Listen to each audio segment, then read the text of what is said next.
Hello everyone, welcome back to our channel Radha Krishnan academy and I am हबतवे। जैसा कि आप सभी लोग जानते हैं, मेरा बीजे व्यंजक वाला चैप्टर स्टार्ट हो चुका था, जिसमें हमने आप लोगों को काफी हद तक काफी सारी चीजें बता रखी हैं। और अब हमारा जो लास्ट टॉपिक जो खत्म हुआ था वो था कि आप क्वाड्रेटिक इक्वेशन को किस तरह से सॉल्व करते हैं, लेकिन उस तरह से आप उसकी वैल्यू मतलब x की या फिर कोई भी ऐसा वेरिएबल जो इक्वेशन में दे रखा रहता है उसको कैसे निकालते हैं, वो मैंने कहा था कि वो मैं आपको नेक्स्ट वीडियो में बता दूंगी। तो फिर जैसे कि हम कोई भी एक एक्सप्रेशन ले लेते हैं, फिर उससे बताते हैं कि इसको कैसे सॉल्व करना है। जैसे हमारा लिखा हुआ है 6x² plus 14x plus 4 equal to 0। इस फॉर्म में लिखा होगा कोई भी इक्वेशन, ठीक है। क्वाड्रेटिक इक्वेशन जब लिखी रहती है तो उसके आगे यहाँ पे 0 नहीं होता है, लेकिन अगर आपको किसी के गुणनखंड निकालने होते हैं तो इसके आगे इक्वल में 0 लिखा होता है। जब तक ये 0 नहीं लिखा होगा तब तक आप गुणनखंड निकाल के ही रखोगे, वैल्यू नहीं निकाल सकते। लेकिन जब आपका 0 लग जाएगा तो आपको यहाँ से x की वैल्यू फाइंड करनी पड़ेगी। अब जैसे कि हमने पिछला बताया था कि हम लोग x² का जो कोफिशिएंट मतलब 6 और इधर जो कांस्टेंट वाला टर्म मतलब 4 मल्टीप्लाई करते कितना आता है, 24 आया। ओके, अब हम लोग 24 का एक ऐसा मतलब फैक्टर करेंगे कि हमको ये बीच वाली वैल्यू मिल जाए।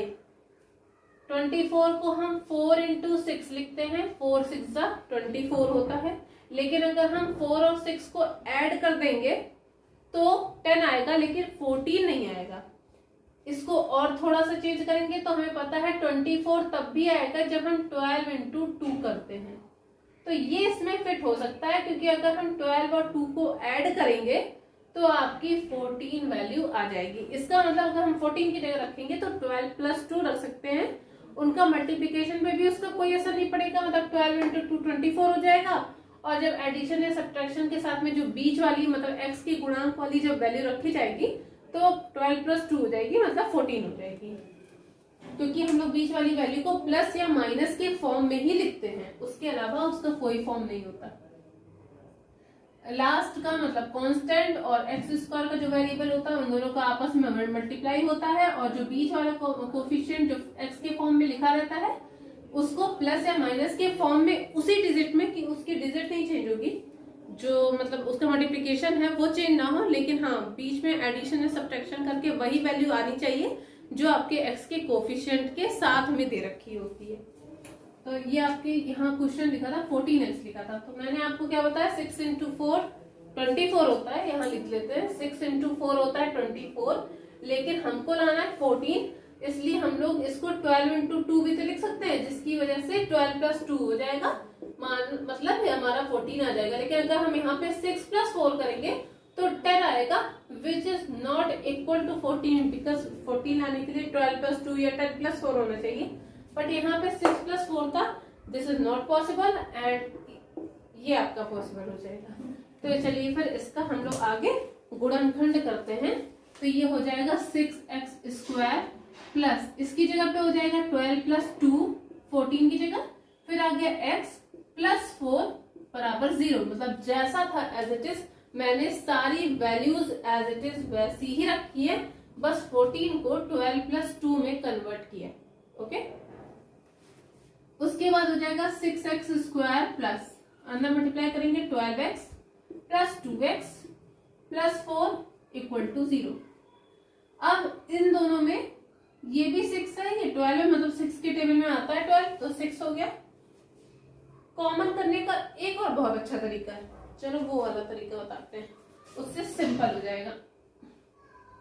ओके, देखो 6 को हम लिखते हैं 2 इंटू 3। ओके, x² का मतलब हो गया x इंटू एक्स, 2 बार x।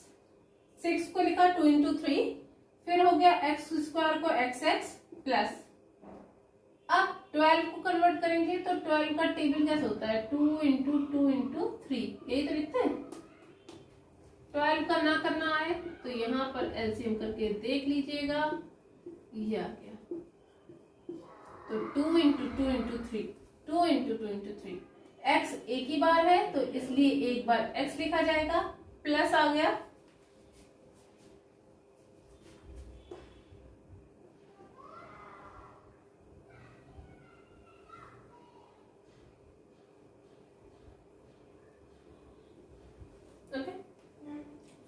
प्लस आ गया, और 2x का तो 2 ही रहेगा, x ही रहेगा, प्लस 4 को हम 2 इंटू 2 लिख सकते हैं, इक्वल टू हो गया 0। अब कॉमन करने में ज्यादा आसानी रहेगी। अब पहले इन दोनों में इसमें कॉमन करेंगे तो क्या कॉमन आएगा, दोनों में 2 भी है, एक 2 आ गया, दोनों में 3 है इसलिए 3 कॉमन आ गया, और दोनों में एक एक x भी है तो एक एक x भी कॉमन आ गया। अब ब्रैकेट में क्या क्या बचा, यहां से कुछ नहीं बचा, यहां से बचा x प्लस लगा, और यहां से बचा है 2, x प्लस 2। अब यहां कॉमन करेंगे तो यहाँ पे 2 दोनों में 2 ही कॉमन है, तो एक 2 कॉमन कर लिया, अंदर बचेगा x, फिर बीच में प्लस का साइन है, फिर आ गया 2 इक्वल टू हो गया 0। तो मीन्स 2 3 6, 6x, ये हो गया x प्लस 2, ठीक, प्लस 2 यहां लिखा है x प्लस 2 इक्वल टू हो गया 0। अब इसके बाद में x प्लस 2 यहाँ पे भी कॉमन है, मतलब यहाँ पर भी है यहाँ पर भी, जब दोनों जगह होता है तो उसको हम लोग एक कॉमन के हिसाब से उसको एक साइड रख लेंगे, बाकी सारी वैल्यूज एक तरफ। तो मतलब x प्लस 2 एक ब्रैकेट में आ जाएगा और दूसरे ब्रैकेट में आ जाएगा 6x प्लस 2, मतलब जो बचा हुआ होता है वो इक्वल टू हो गया 0। यहां तक तो मैंने क्वाड्रेटिक इक्वेशन सॉल्व करने के लिए बताया था, लेकिन इसके बाद आप इसकी वैल्यूज कैसे निकालेंगे, तो उसका सबसे सिंपल तरीका है कि आप एक एक को लेते रहो। जैसे पहले था x प्लस 2, तो इसको एक बार 0 के बराबर रखो तो x की वैल्यू आ जाएगी 0 थी ही, और ये प्लस 2 है उधर जाएगा, तो मैंने कहा था माइनस 2 हो जाएगा, और x 0 में से कोई भी चीज माइनस की जाती तो माइनस 2, मतलब एज इट इज वही आ जाती कि 0 में कुछ प्लस करो माइनस करो उससे कोई फर्क नहीं पड़ता। और फिर दूसरी वैल्यू क्या थी आपके पास, 6x plus 2 equal to 0, means यहाँ से 6x की वैल्यू आ जाएगी, यहाँ प्लस 2 था उधर जाएगा तो माइनस 2 हो जाएगा, और x की वैल्यू निकाली जाएगी तो माइनस 2 थी ही, और नीचे ये 6 जो मल्टीप्लाई में था, तो हमने कहा था कि मल्टीप्लाई की जो चीज होती है वो नीचे जाके डिवाइड में हो जाती है, तो नीचे हो गया 6, कैंसिल करेंगे 2 1 जा 2, 2 3 जा 6, मतलब x की वैल्यू आ गई माइनस का 1/3। ओके, आपके पास दो वैल्यू है। एक चीज और, चूंकि यहाँ पर x की पावर 2 है इसलिए यहाँ पर x की वैल्यू 2 आएंगी, इसीलिए 2 आई है, एक -2 आई है, एक -1/3 आई है। लेकिन अगर ये क्वेश्चन जो है वो x स्क्वायर की बजाय x की पावर 4 5 10 या किसी में भी होती, तो जितनी पावर होती है उसकी वैल्यूज x की उतनी ही ज्यादा होती है। मतलब अगर 3 होता तो 3 वैल्यू होती, 2 था तो इसकी 2 वैल्यू आई है, इसी तरह से इसकी सारी वैल्यूज निकाली जाती हैं। तो यहां तक मैंने आपको बताया था, उसके बाद का ये सारा पोर्शन पता तो है, लेकिन सिस्टम वाइज यही होता है कि आप पहले एक ब्रैकेट की वैल्यू रख के 0 करोगे, फिर आप दूसरी वैल्यू रख के 0 करोगे, और लास्ट में आपके दो आंसर x की निकल आएंगे। इसको निकालने का एक और तरीका होता है, अगर हम इसी क्वेश्चन को एक क्वाड्रेटिक क्वेश्चन का एक फॉर्मूला है जो कि आपका है श्रीधराचार्य फॉर्मूला, तो उससे भी वैल्यू निकालेंगे तो सेम एज इट इज ऐसे ही आती है, बस कुछ लोग ऐसा करते हैं ना कि जैसे कुछ लोग उसको निकालना जरूरी नहीं समझते या फिर कुछ भी है, सबकी अपनी प्रॉब्लम है। तो मतलब जिसको जिस तरह से निकालना होगा वो उस तरह से श्रीधराचार्य के फॉर्मूले से नॉर्मल इस तरह से निकाल सकते हैं। कुछ ऐसी चीज होती है ज्यादा बड़ा है नहीं सॉल्व हो रहा है तो आप श्रीधराचार्य से लगा सकते हैं। कुछ ऐसे कंपोनेंट होते हैं या कोई ऐसी क्वेश्चन होती है जो आप सॉल्व नहीं कर सकते, कुछ ऐसे फॉर्म में लिखी रहती है, तो उसको भी आप श्रीधराचार्य से निकालोगे। मीन्स कुछ होते हैं जो आई के टर्म में फंक्शन होते हैं, मतलब इमेजिनरी टर्म होते हैं, या फिर आपका कोई ऐसा फैक्टर की इक्वेशन जो आपका फैक्टर हो ही ना रहा हो, तो उसमें आप लोग उस फॉर्मूले को निकाल के रख के निकाल सकते हो वैल्यू। अब इसी फॉर्मूले मतलब इसी क्वेश्चन से अब हम श्रीधराचार्य के फॉर्मूले से वैल्यू रख के निकालेंगे कि उसकी वैल्यू हम कैसे निकालते हैं। उसका भी एकदम सिंपल सा तरीका है, एक बार फॉर्मूला आप लोग देख लीजिए, उसको याद कर लीजिएगा तो आप लोग को वो सारी चीजें याद रहेगी। आई होप ये समझ में आया होगा।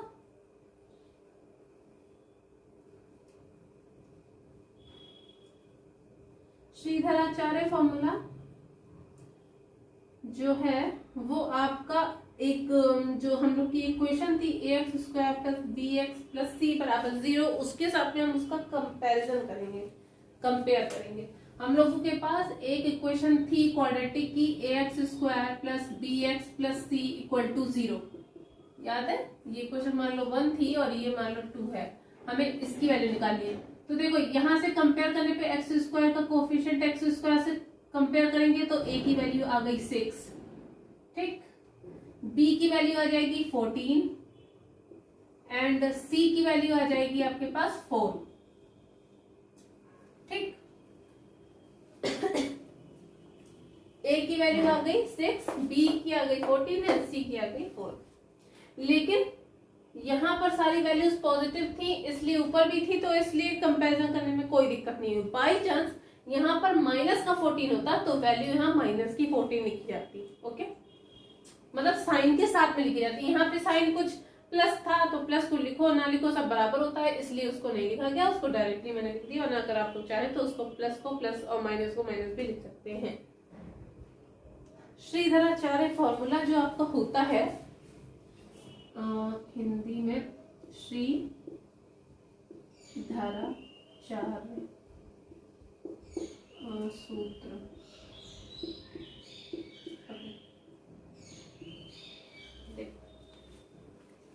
श्रीधराचार्य का जो फॉर्मूला होता है वो आपका आता है वैल्यू निकालने के लिए माइनस का b plus minus under root b square minus का 4ac अपॉन 2a।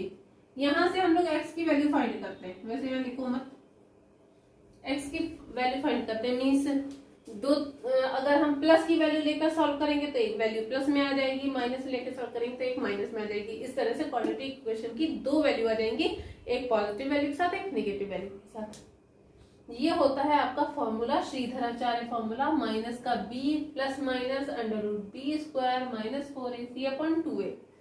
देखो अभी जो नॉर्मल सी इक्वेशन सॉल्व की थी उसका x की वैल्यू 2 आई थी, एक आई थी माइनस का 2 और एक आई थी माइनस का 1/3, ठीक है।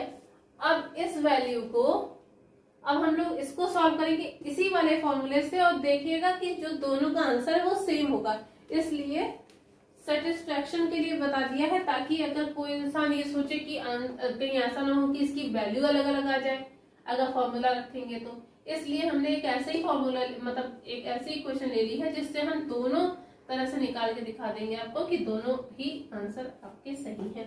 आपको जो मर्जी हो आप उस फॉर्मूले से रख के निकाल सकते हैं, थोड़ा सा कैलकुलेशन बढ़ जाता है बट फिर भी सही है। अब देखो यहाँ पे माइनस का b, तो माइनस का 14 माइनस हो गया, b की जगह हो गया 14, प्लस माइनस लिखा हुआ है, फिर लिखा हुआ है अंडर रूट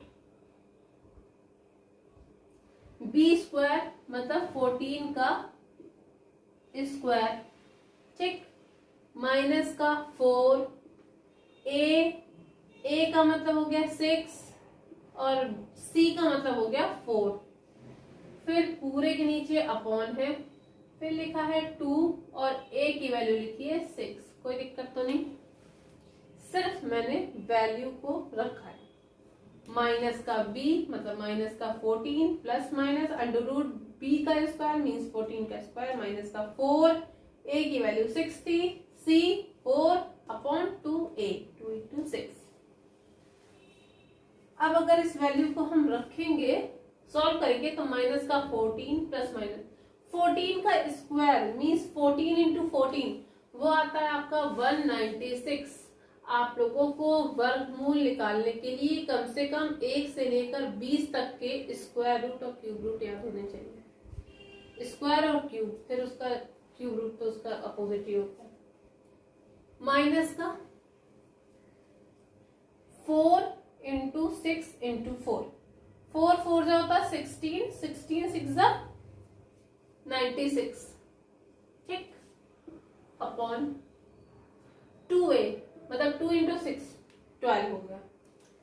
अब सॉल्व करेंगे माइनस का 14 प्लस माइनस अंडर रूट 196 में से 96 माइनस होगा तो 100 आएगा, ओके, अपॉन 12 हो गया। फिर उसके बाद किसका अंडर रूट होता है। 100 को हम अगर 2 से करेंगे तो आ गया 50, फिर 2 से करेंगे आ जाएगा 25, 5 से करेंगे 5 एंड फिर 5 से करेंगे 5। क्योंकि हम यहाँ अंडर रूट निकाल ले इसलिए मैंने कहा था अंडर रूट में हमेशा 2 का पेयर बनता है, तो 2 2 का पेयर एक 2 हो गया और साथ में 5 5 का पेयर एक 5 हो गया। मीन्स 2 5 10, मतलब ये स्क्वायर रूट किसका है, 10 का है।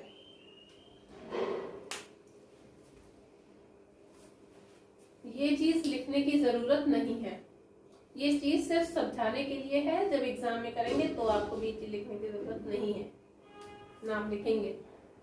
तो यहाँ पे लिख लेते हैं इसको आगे बढ़ाकर कि हो जाएगा माइनस का 14 प्लस माइनस रूट 100 का मैंने भी बताया 10 होता है, अपॉन हो गया 12। ठीक है, मैंने कहा था एक वैल्यू प्लस के साथ और एक वैल्यू माइनस के साथ में रखी जाएगी। तो यहाँ पे ऐसे कर लेते हैं। अब देखो एक बार प्लस के साथ वैल्यू रखी तो माइनस का 14 लिखा था, प्लस 10 अपॉन 12 लिखेंगे, और एक बार माइनस का 14 माइनस 10 अपॉन 12 लिखेंगे। ठीक है, एक बार वैल्यू प्लस के साथ लिखी और एक बार वैल्यू माइनस के साथ लिखी। ठीक है, 14 और 10, एक माइनस एक प्लस, तो हमेशा मैंने कहा था एक प्लस एक माइनस होगा तो माइनस हो जाएगा और निशान उसका लगता है जो बड़ा होता है। तो 14 में से 10 माइनस होगा आता है 4, लेकिन साइन उसका लगेगा जो बड़ा होता है। तो 14 और 10 में बड़ा कौन सा है, 14, तो 14 के आगे कौन सा साइन लगा, माइनस का, माइनस अपॉन हो गया 12। ठीक, यहाँ आएंगे माइनस माइनस मिलकर प्लस हो जाता है, लेकिन निशान उसका लगता है जो, मतलब माइनस माइनस मिलकर प्लस हो जाता है और निशान माइनस का लगता है। तो माइनस तो साइन लगेगा ही, साथ में 14 और 10 24 हो जाएगा अपॉन 12। कैंसिल करेंगे, 4 1 जा 4, 4 3 जा 12, ऐसे इसको कैंसिल करेंगे, 12 1 जा 12, 12 2 जा 24। इसकी वैल्यू आ गई माइनस का 1/3 और इसकी वैल्यू आ गई माइनस का 2, जो कि आपका same as it is answer ये था, -2 एंड माइनस का 1/3। इसका मतलब अगर आप क्वाड्रेटिक इक्वेशन को चाहे श्रीधराचार्य के फॉर्मूले से सॉल्व करें या फिर जिस तरह से आप गुणनखंड करके करते हैं, दोनों ही स्थिति में आपका आंसर एकदम सेम आएगा। इसलिए आप लोग को जो भी मतलब जिस तरह से समझ में आए उस तरह से आप इसको सॉल्व कर सकते हैं और आंसर निकाल सकते हैं।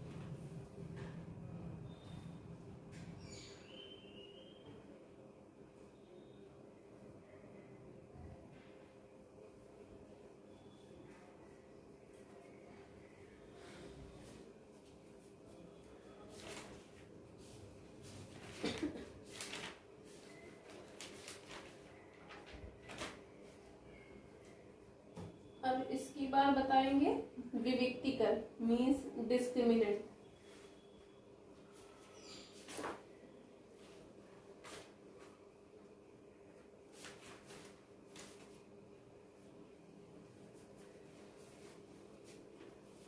डिस्क्रिमिनेंट चूंकि फॉर्मूला चल ही रहा है तो डिस्क्रिमिनेंट मतलब विविक्तिकर निकालने में भी आई थिंक उसमें कोई दिक्कत नहीं होगी। श्रीधराचार्य फॉर्मूला नोट कर लीजिएगा, -b + -√b² - 4ac/2a, where a b c are the real numbers and हाँ और तो उसमें खैर कुछ है ही नहीं। ओके, विविक्तिकर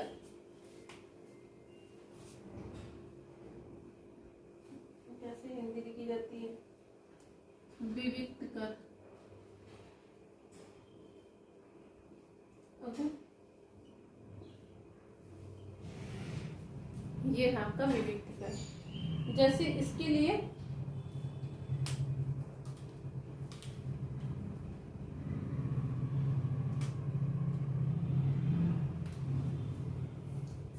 एक काम करते हैं, विविक्तिकर के साथ में इनकी मूलों की प्रकृति भी बता देंगे कि इनकी प्रकृति कैसी होती है। मीन्स मूलों की प्रकृति भी साथ ही निकलवा देंगे।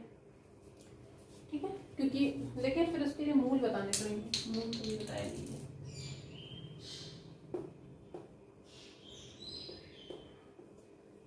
पहले विविक्तिकर बता दे रहे हैं, फिर उसके बाद मूल बता देंगे, उसके बाद मूलों की प्रकृति। कैसी लिखी जाती है वो भी बता देंगे, ताकि आप लोगों को किसी भी तरह की कोई प्रॉब्लम ना हो। क्या है? ओके। विविक्तिकर डिस्क्रिमिनेंट मतलब कैपिटल डी से आप लिख सकते हैं। इसकी जो वैल्यू होती है वो अभी मैंने श्रीधराचार्य का फॉर्मूला बताया था, माइनस का B plus minus under root B square minus का 4ac अपॉन 2a।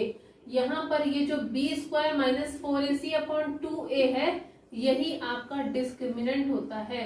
मतलब वेयर आप यहाँ लिख सकते हैं d equal to B square minus का 4ac। दिस इज डिस्क्रिमिनेंट विविक्तिकर। विविक्तिकर यही होता है, बी स्क्वायर माइनस 4ac की जो वैल्यू होती है वो आपकी विविक्तिकर होती है।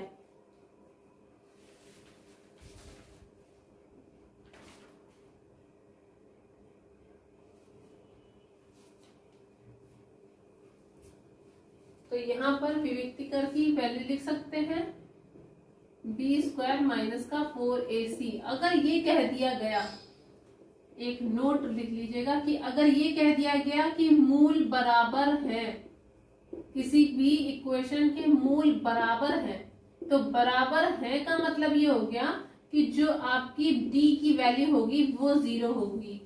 d मतलब हो गया डिस्क्रिमिनेंट, और डिस्क्रिमिनेंट की वैल्यू कितनी लिखी हुई है, बी स्क्वायर माइनस का 4ac।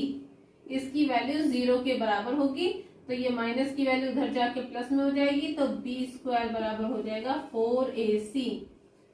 ये चीज याद रखिएगा, बहुत इंपॉर्टेंट है कि अगर कह दिया गया कि किसी भी द्विघात समीकरण के मूल बराबर है, तो मूल बराबर है मतलब डिस्क्रिमिनेंट की वैल्यू 0 हो जाएगी, जहां पे आपकी डिस्क्रिमिनेंट की वैल्यू कितनी होती है, बी स्क्वायर माइनस का 4ac बराबर हो गया 0। कोई चीज माइनस में लिखी उधर जाएगी प्लस में हो जाएगी, तो इसलिए बी स्क्वायर की वैल्यू 4ac के बराबर हो जाएगी।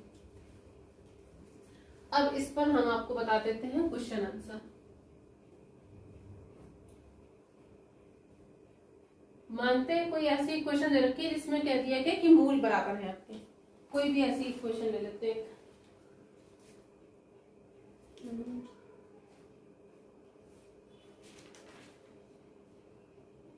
3x स्क्वायर माइनस का 12x plus m, 3x square minus का 12x प्लस m बराबर 0 लिखा हुआ है। हाँ, इसमें कहा गया है कि इस इक्वेशन के मूल बराबर हैं, तो हम लोगों को m की वैल्यू निकालनी। नहीं सभी हम लोग को यहाँ पर m की वैल्यू नहीं पता है, हम लोगों को m की वैल्यू यहाँ से निकालनी है। मैंने भी बताया जब मूल बराबर होते हैं तो उसके लिए फॉर्मूला लगता है बी स्क्वायर बराबर 4ac, यही मैंने अभी बताया था। ठीक, अब देखो यहां से कंपैरिजन करेंगे। इक्वेशन थी हमारे पास ax square plus B X plus C बराबर 0। यहां से आपकी जो a की वैल्यू आ जाएगी, तो a बराबर लिख सकते हैं हम 3, b आ जाएगी माइनस का 12 एंड c आ जाएगी m। मैंने कहा था कि अगर माइनस के साइन के साथ में होगी तो माइनस के साइन के साथ में वैल्यू लिखी जाएगी, इसलिए a की वैल्यू 3 है, b माइनस 12 और c m हो गया। वैल्यू यहाँ पे पुटअप करेंगे तो b स्क्वायर मतलब हो गया माइनस का 12 का स्क्वायर बराबर 4, a की वैल्यू 3, c की वैल्यू m। माइनस माइनस मिलके प्लस हो जाएंगे। अगर माइनस की पावर कोई इवन नंबर है, मीन्स जो कि 2 हो, 4, 6, मतलब जो सम संख्याएं होती हैं, तो वैल्यू हमेशा पॉजिटिव लिखी जाती है, मतलब प्लस के साथ में। और अगर -1 की पावर मतलब माइनस के साथ में कोई भी चीज हो, उसकी पावर अगर विषम संख्याएं 1, 3, 5, 7, 9 ऐसे कुछ लिखा होता है, तो उसकी वैल्यू हमेशा माइनस में लिखी जाती है। यहाँ पर जो माइनस की पावर है वो है 2, तो 2 क्या है, सम है, मतलब प्लस लिखी जाएगी वैल्यू। और 12 का स्क्वायर 12 इंटू 12 हो जाएगा। यहाँ पे लिखा है 4 इंटू 3 इंटू m, यहाँ चाहे तो काट सकते हैं, क्योंकि दोनों चीजें ऊपर ऊपर मतलब अंश अंश के फॉर्म में लिखी हुई हैं, ऊपर ऊपर कैंसिल हो जाएंगी। या जिन लोगों को नहीं कैंसिल करना था वो डायरेक्ट यहाँ से m की वैल्यू निकाल लो, क्योंकि हम लोगों को m की वैल्यू ही निकालनी थी। m की वैल्यू निकालेंगे तो ये जो चीज यहाँ पे मल्टीप्लाई में होती है ना, वो नीचे जाती है, मतलब 4×3 नीचे आएगा और ये जो 12×12 था वो ऊपर ही रहेगा। ठीक है, मीन्स जिस चीज की वैल्यू निकालनी है, जैसे कि m की वैल्यू निकालनी है, तो m के साथ वाला जितना पोर्शन होगा वो सारा नीचे आ जाएगा। अगर मल्टीप्लाई में है तो डिवीजन में चला जाएगा और बाकी जो वैल्यू बचेगी वो जहां थी वो एज इट इज वैसी ही रख दी जाएगी। अब कैंसिल करेंगे, 4 1 जा 4, 4 3 जा 12, 3 से कैंसिल करेंगे, 3 1 जा 3, मीन्स m की वैल्यू सिर्फ आई है 12 और यही आपका आंसर है, क्योंकि आपको m की वैल्यू फाइंड करनी थी। मतलब अगर आपके मूल बराबर है तो किस तरह से वैल्यू निकालनी है वो आपका दे रखा है। इस पर हम आपको एक क्वेश्चन और करवा दे रहे हैं।